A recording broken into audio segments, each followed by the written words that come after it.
boa tarde. Eu sou docente do Programa de Pós-Graduação em Medicina Tropical e Infectologia e vou apresentar os resultados da dissertação de mestrado da Janaína, minha aluna, intitulada Perfil Clínico Imunológico de Pacientes com Episódios Sucessivos de Dengue. É sabido, como referência na literatura, que episódios sucessivos de dengue, em especial o segundo episódio, predispõem à ocorrência de formas mais graves, como febre hemorrágica do dengue e síndrome do choque do dengue. Uma das teorias mais citadas para isso é a de Halsted, onde a produção de anticorpos subneutralizantes levaria à entrada de vírus em maior quantidade na célula e uma indução de uma resposta imune que seria muito forte, mas ineficaz. Ao longo do tempo, o que a gente viu é que não só o mecanismo associado ao anticorpo estaria levando a uma resposta exacerbada, mas também associada às células na teoria do pecado original, principalmente linfócitos, onde esses linfócitos também seriam incapazes, quando a infecção por um sorotipo heterólogo acontecia, de lisar células infectadas. Na nossa rotina, nós temos um ambulatório de dengue, onde a gente acompanha prospectivamente esses pacientes desde 2011. E o que nós observamos nos anos de 2013 e 2014 é que de 52 pacientes com dengue com sinal de alarme dengue grave, apenas 9 referiram ter apresentado um episódio prévio de dengue.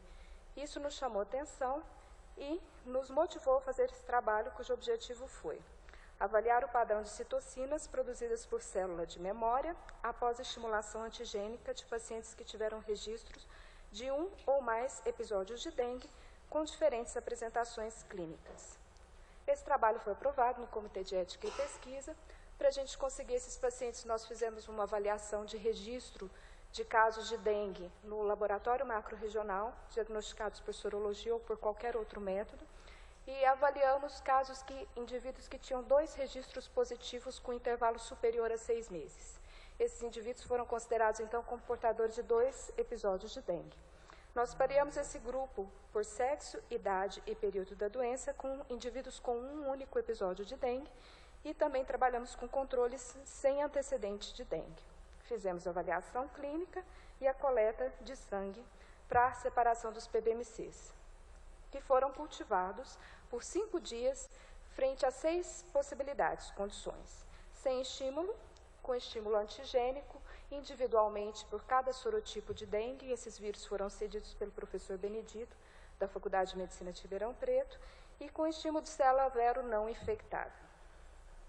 A quantificação dessas citocinas foi feita por CBA, citometria de fluxo, e a gente utilizou o kit TH1 TH2, e a resposta foi expressa em índice na divisão entre a produção de citocinas por cultura de célula estimulada com antígeno, dividido por produção de citocinas de cultura estimulada por célula vero não infectada.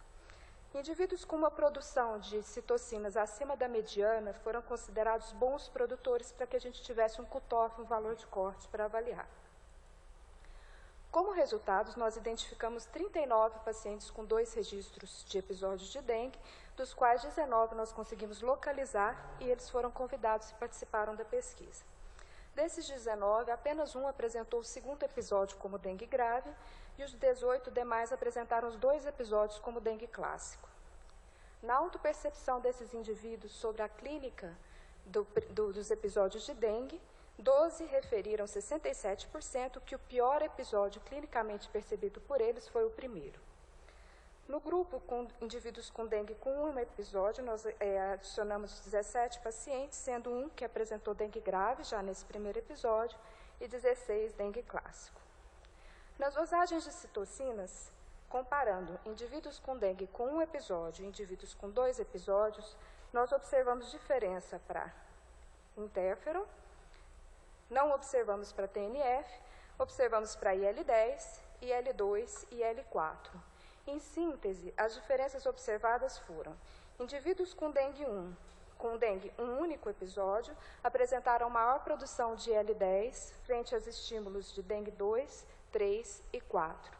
Em contrapartida, indivíduos com 2 episódios de dengue apresentavam maior produção de interferon e IL-2 após a estimulação com dengue 4. Na correlação dos níveis dessas citocinas, nós observamos correlação positiva do interferon com IL-10, IL-4 e IL-2 e correlação do TNF-alfa com IL-10, IL-4 e IL-2. E correlação, IL-4 não, IL-2. E correlação da IL-10 positiva com IL-2 nos indivíduos que tinham apenas um episódio prévio de dengue. Nos indivíduos com 2 episódios prévios, nós observamos correlação da IL-10, do interferon apenas com a IL-10 e IL-2 e do TNF apenas com a IL-10. Em relação aos bons produtores de citocinas, nós observamos que, dentre os diversos parâmetros avaliados, houve apenas associação com a presença de sintomas atuais, onde indivíduos que apresentavam sintomas, eles tinham maior produção de IL-10 frente à estimulação com o vírus dengue 1 e maior produção de interferon frente à estimulação com dengue 2. Nós observamos na literatura que esse conceito de episódios sucessivos de dengue tem sido discutido bastante ao longo do tempo e o que a gente pôde observar é que infecções com anticorpos heterólogos não necessariamente vão evoluir com gravidade.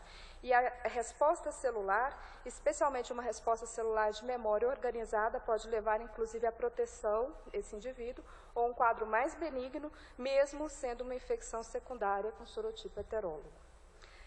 Como os marcadores para avaliar a gravidade, nós observamos a citocina mais estudada é IL-10, e essa IL-10 foi a mais frequente nas nossas estimulações com um episódio, e pensando que um episódio, quando estimulado in vitro, está simulando o segundo episódio de dengue, e quando a gente pega indivíduos que tiveram 2 episódios prévios, a gente estaria simulando in vitro um terceiro episódio de dengue, o que a gente observa na literatura é que existe um questionamento se o terceiro e o quarto episódios realmente seriam mais graves, e o que isso é compatível com o que a gente tem encontrado com as citocinas.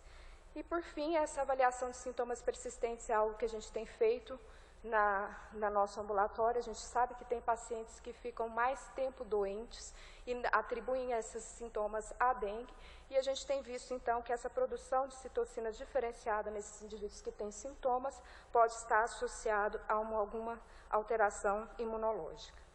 Em conclusão, nós reconhecemos que a produção de citocinas frente ao estímulo antigênico pode ser promissora no entendimento da resposta de memória e, por conseguinte, também auxiliar na construção de vacinas mais eficazes. Obrigada.